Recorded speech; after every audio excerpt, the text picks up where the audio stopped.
There seems to be a lot of mystery surrounding the highest level job in the HR and people profession, and that job is Chief People Officer, or CPO for short.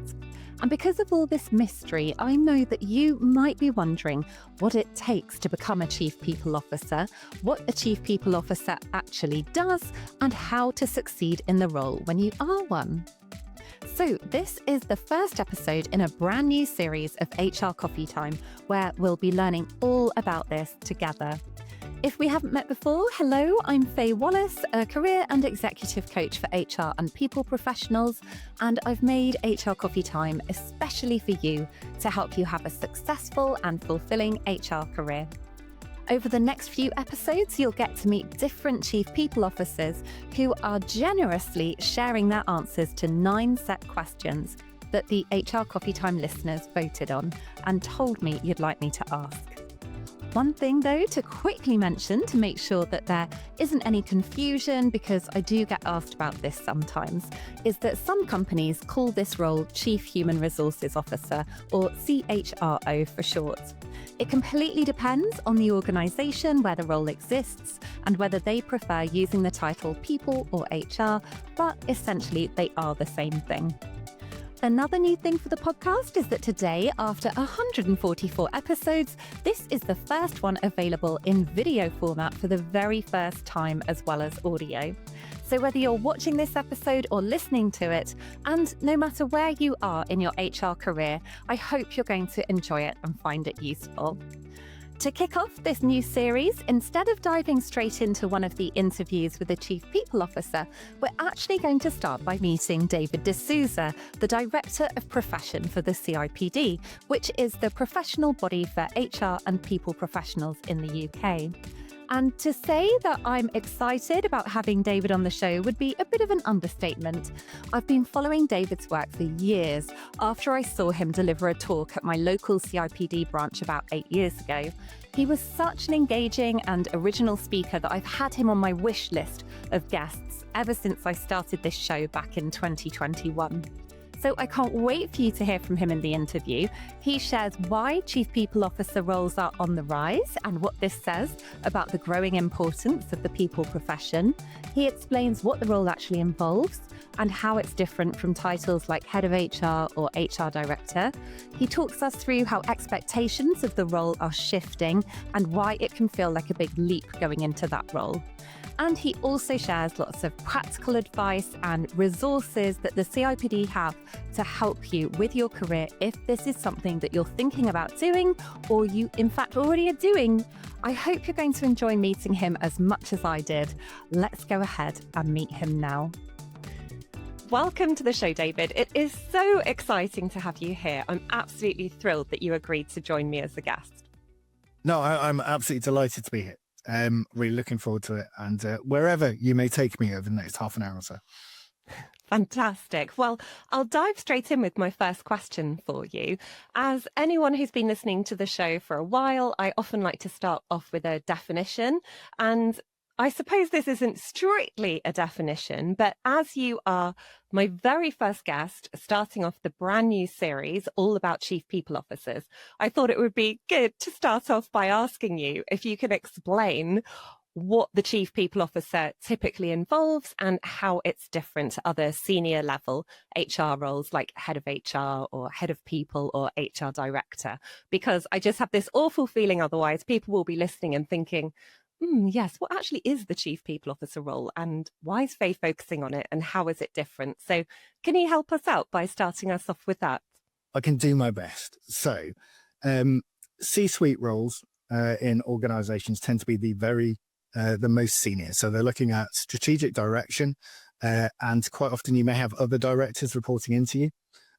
But really, they shouldn't be too involved in the day-to-day of the organization, or the balance leans towards strategic. So traditionally, you've had the Chief Executive Officer, you've had the Chief Financial Officer, CIOs as well. So there's a range of them. And what you have now is you have CHROs, CPOs. So you have people in our function at a really senior level. The challenge that we have, and I guess it's similar to HR business partner, I'll make a parallel, is the titles sometimes get a little bit mixed up. So I've seen HR business partner roles advertised for around £25,000, and I've seen them advertised for £250,000. No one would suggest that job's exactly the same.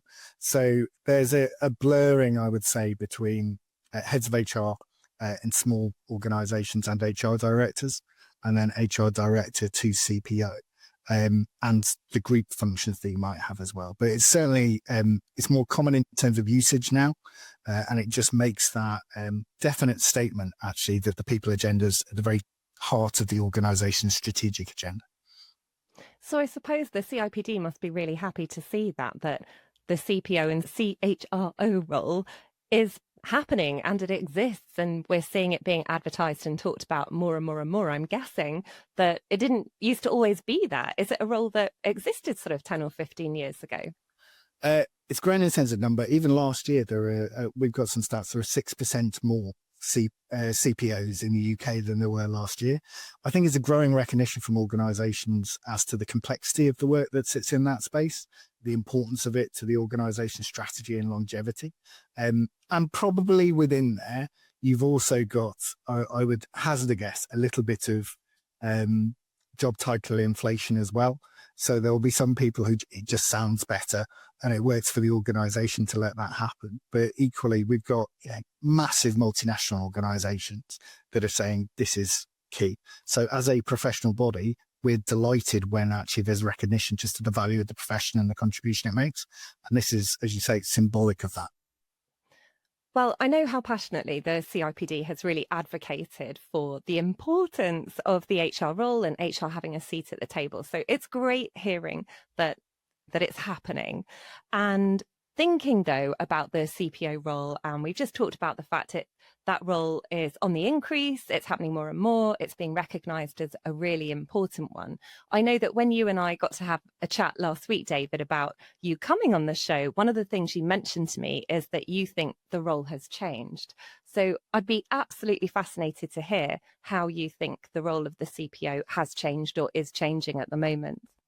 So I think there's some things happening externally, which will probably shift it. So we're seeing a lot of consternation, a lot of debate about, for instance, inclusion, EDI more broadly, the role that has within organizations. And we have been seen as leading as a profession, some of the work in that space. But I think if you go back 10 or 15 years, there are some things that are now regarded as central to the remit of the profession that probably at that point were either optional or they might have sat with us but not regarded as core. So well-being would be a really good example of that. There's a greater emphasis, certainly post-pandemic, on what role you're playing or the organisation should and could and does play with regard to people's personal well-being and the impact that has on organisational results. So what you had previously, I think, was a strong core of things people would have expected the profession to do. And then you had a range of other things that theoretically fit in the remit, but you might not have specialism in that, or they might not have the same level of attention as they do now. What we've now got is a complex cluster of things that need to fit and work together. And that's why you need one person and a group of experts who's able to knit the connections between those things. So I think it's more complex. I think it's more multifaceted, but I think the expectations have also gone up.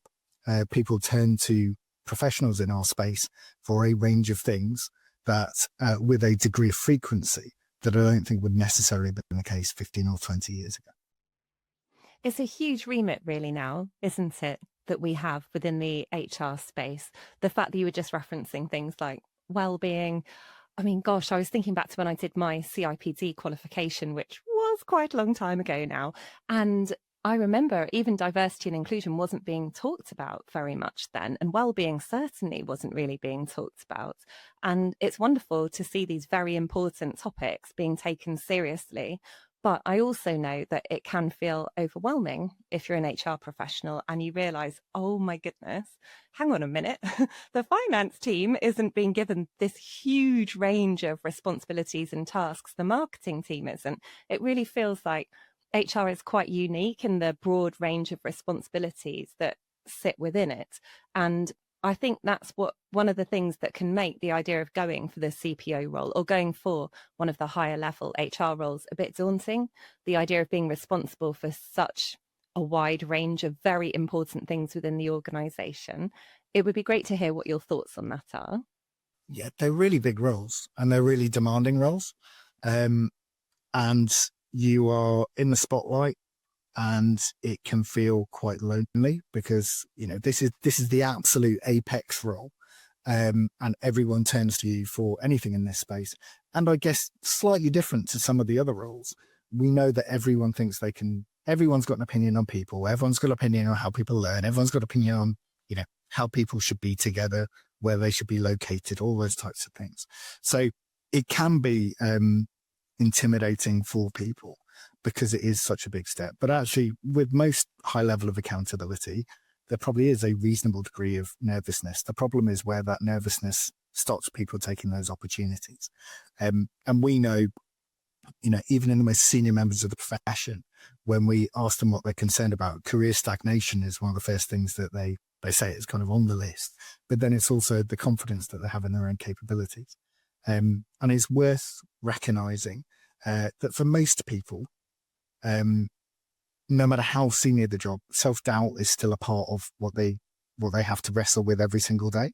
The pandemic was a brilliant example of that. We had HR directors and CPOs from some of the largest organizations, household names, all turning to each other through us to try and understand, were they the only one not quite coping? Were they the only one who didn't quite understand what to do next? And that's where I think strength and community matters. But if someone's considering the role, there's certainly a range of things they need to consider and balance. I'm more than happy to talk about that. But I think, you specialize in helping people with those career choices and working through them. There are options that you can choose not to take as well. And if you're going to do a role of this size and stature, you should be prepared to not just worried about getting the job or getting the role. You should be worried about doing it well because it comes with a massive responsibility and remit.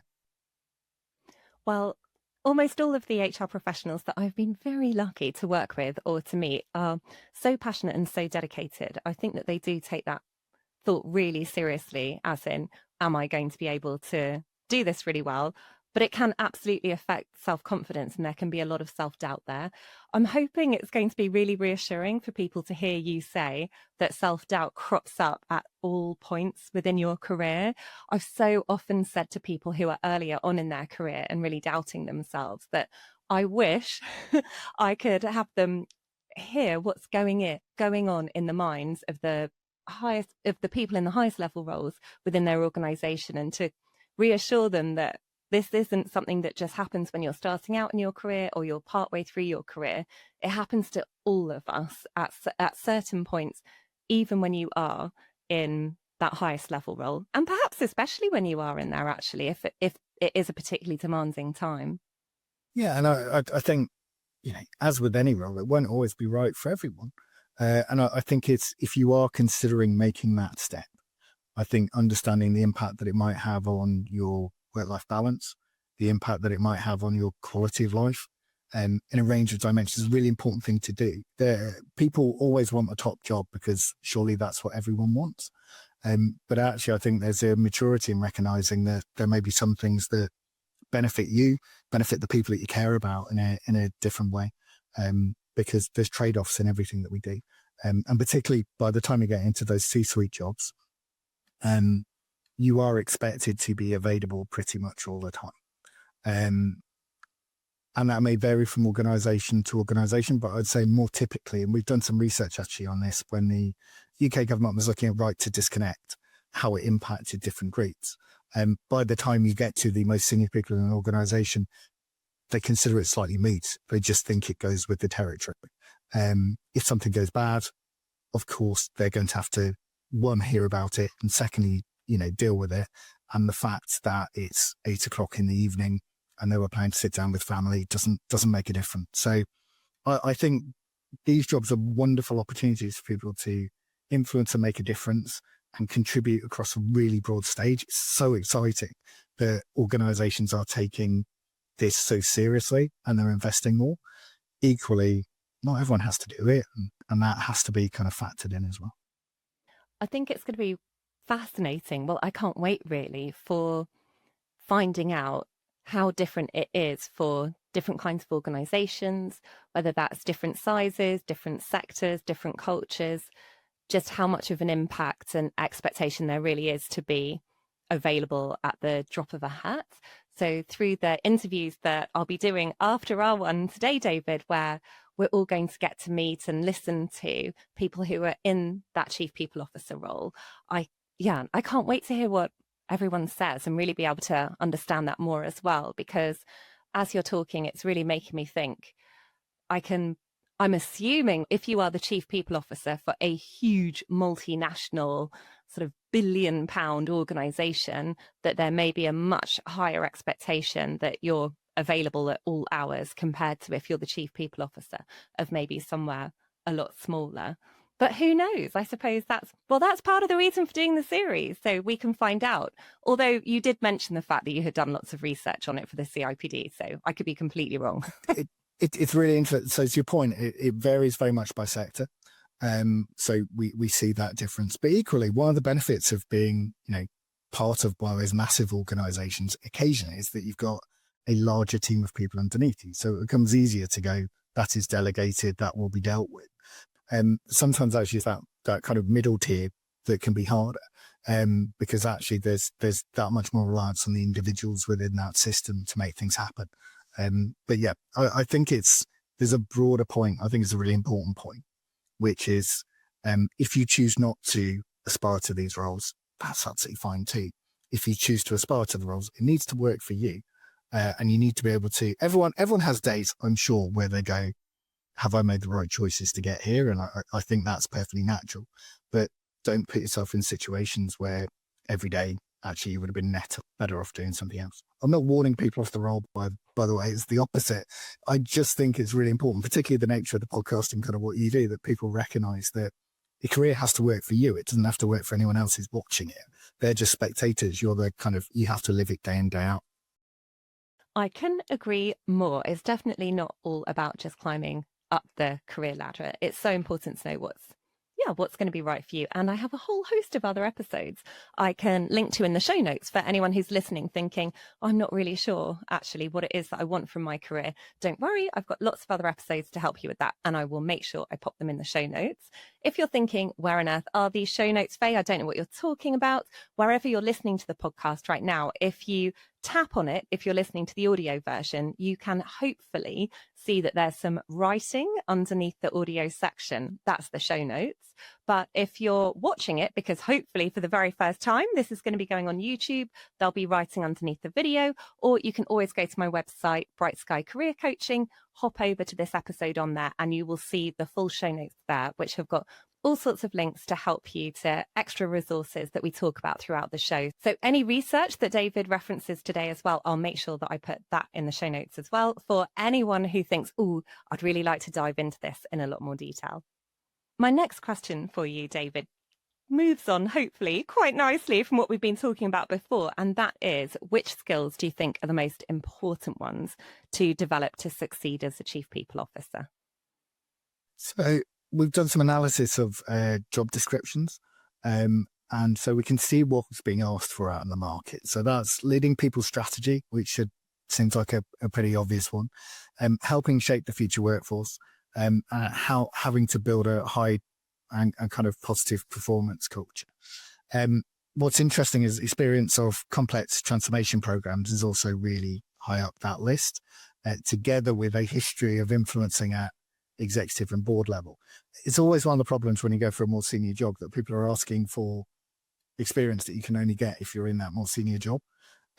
So working out how you can build some of those skills or evidence that actually you can make that adaptation is really important if you do want to go for it. So there's something there around making sure that you find a way to connect with senior stakeholders, that you're working out how best to influence those groups, and you're learning from the people around you.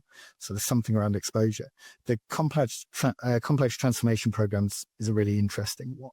So there's an overlay of skills that you would see in organizational development professionals around understanding complex systems, understanding how there are interdependencies within them, and marshalling through long-term change and transformation that becomes imperative if you're going to do one of these roles, actually together with the stakeholder piece. So I think for anyone who's interested in the skills, there is a really strong overlay with OD.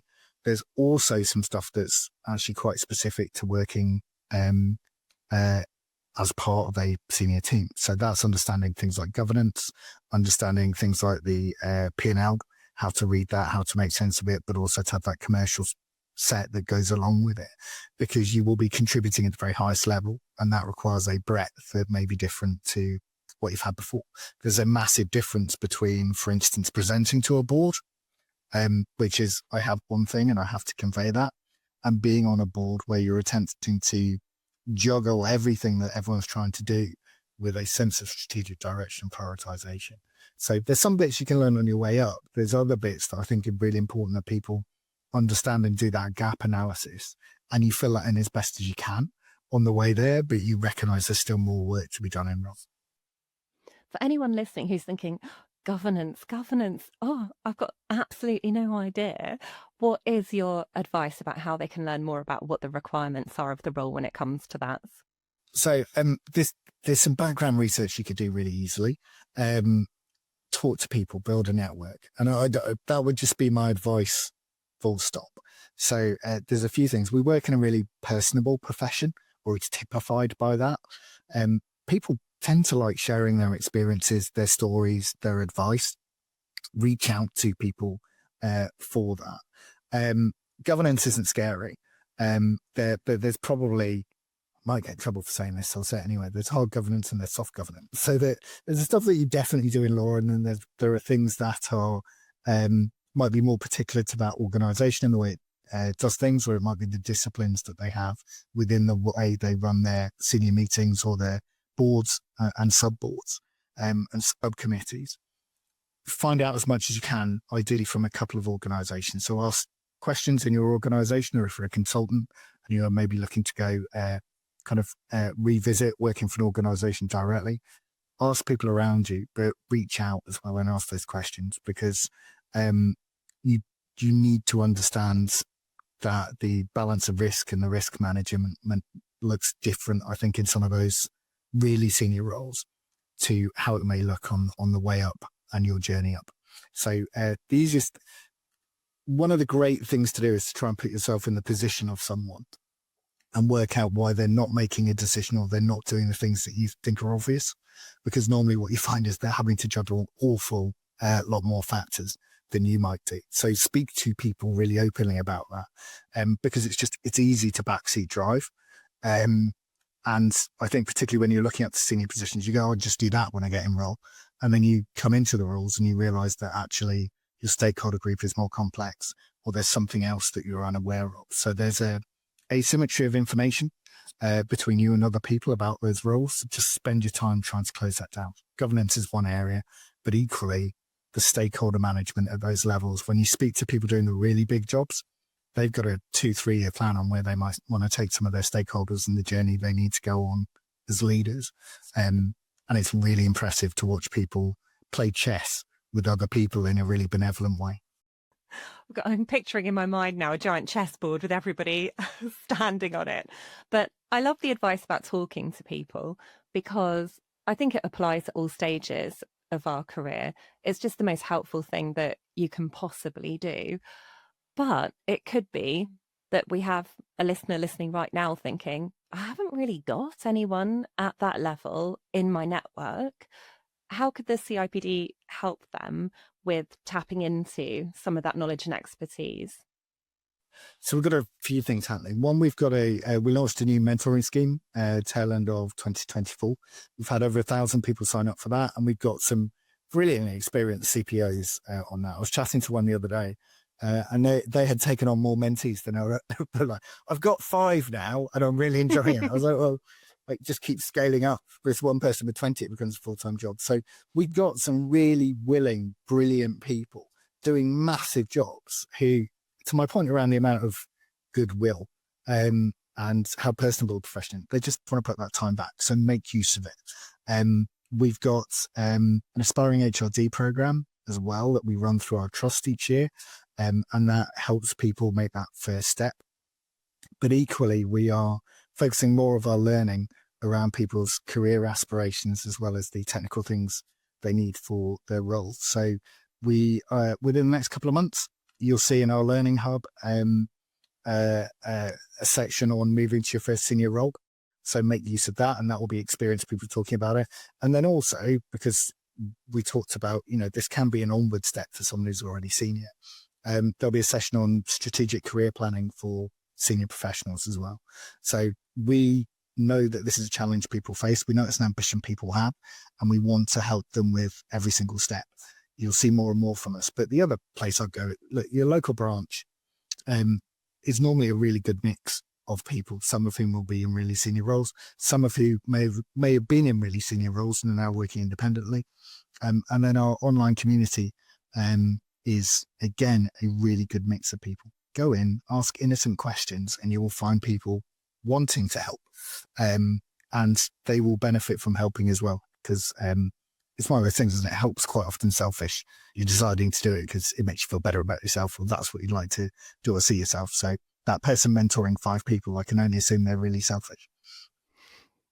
It's so helpful to hear about all those fantastic ways that the CIPD is able to help, because I think where the CIPD is doing so much, it can be really easy to miss a lot of this stuff or not be aware of it, even if you're getting the daily emails and reading People Management magazine and everything. So I'll make sure, as I already mentioned earlier, I'll make sure that in the show notes, I pop links to every single thing that David just mentioned, in case you're listening thinking, oh no, I might miss something, or you're driving the car and can't stop to write anything down that he's saying. But I'm really looking forward to seeing the new things that are coming into the Learning Hub, David. I didn't know you were planning on doing that.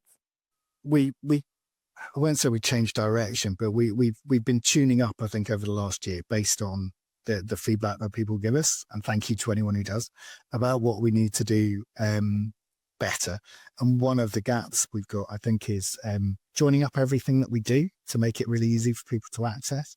But the second one is just helping people in 2 ways. I think one, be excellent at your job day to day. So whatever's in your inbox, we can help with, and we've got some solutions coming along with that in terms of practical tools, but also a bit of an AI solution to overlay on top of that. But the other one is just helping people with their careers, that long-term development, that link to CPD, but also matching it to people's ambition. And so we've got a team of really bright people looking at that, checking that regularly with our members to go, is this what you're after? And building some really great stuff. So some of the stuff we launched last year around things like using keywords in your CV, they're really popular. So if you haven't used our Learning Hub and you're a member, get on there, because you're paying for it and it's designed to benefit you.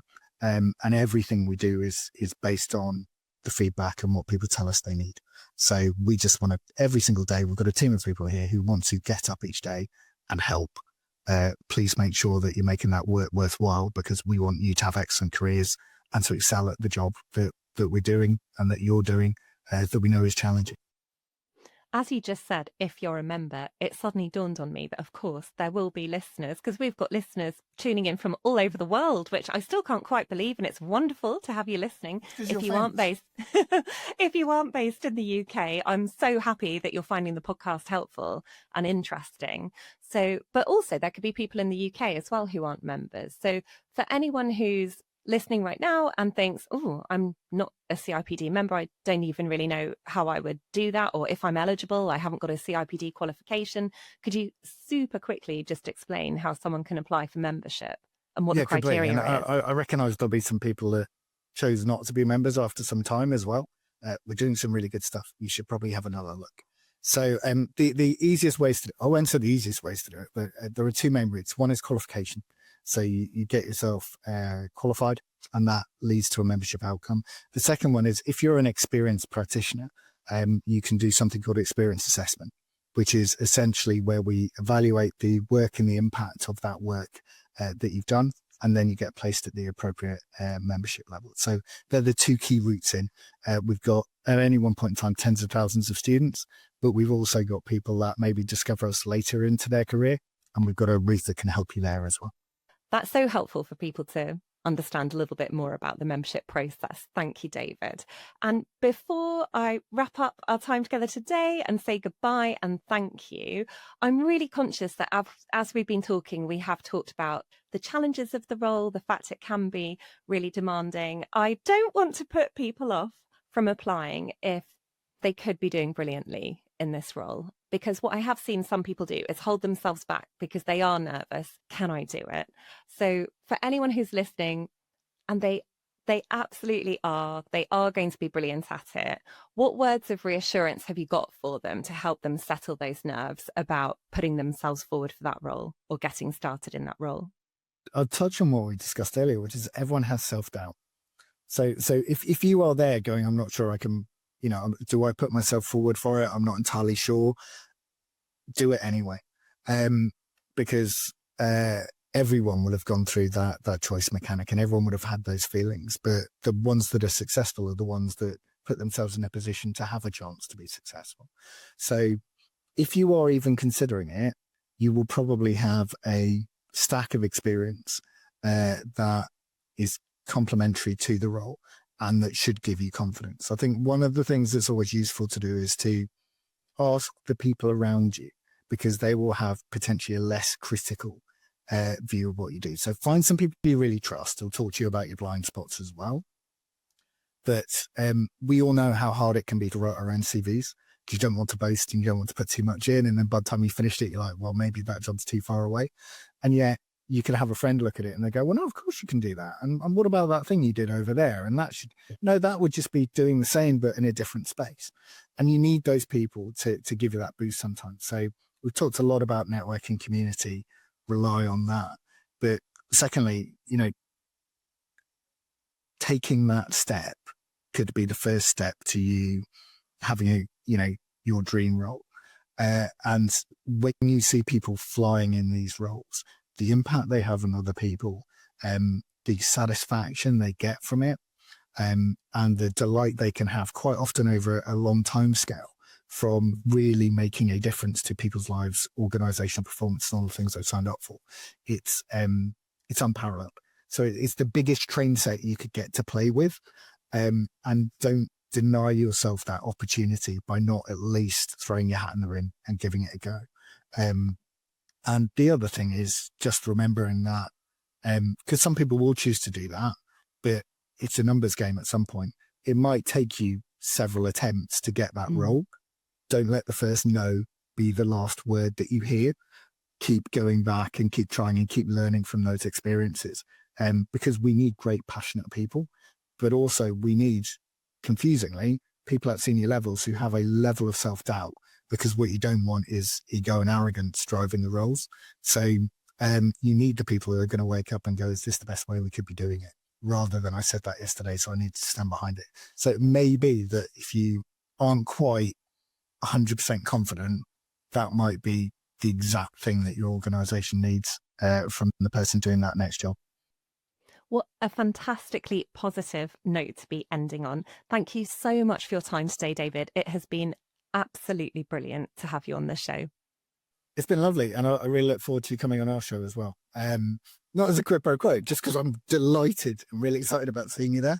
So yes, we will get a date in for that. But thank you so much for your time. It's been lovely to talk.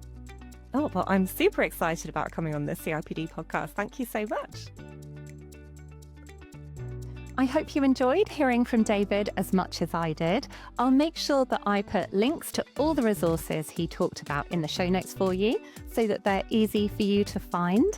And if after listening to the episode, you're not sure that the Chief People Officer role is the right path for you, or perhaps you just want a bit more clarity about what you want next for your career, then I have got lots of other episodes of HR Coffee Time to help, and I will make sure I pop them in the show notes as well. They're episode 39, Lost Your Direction and Motivation at Work, This One Thing Might Help. Episode 85, 6 questions to prioritise what matters for your HR or people career. And episode 125, create your perfect professional development plan in 8 simple steps. Before I say goodbye, if you've enjoyed the show, please do subscribe to it on YouTube if you're watching it on there, or click to follow it on whichever podcast app you're listening to right now. That way you'll be notified whenever the new episodes come out and you won't miss any of them. And if you have got a friend or a colleague you think would benefit from this episode, I would be hugely grateful if you'd share it with them. I'd absolutely love for this free resource to reach as many HR and people professionals as possible to help them. Thank you so much, and I'm looking forward to being back again with the next episode for you soon.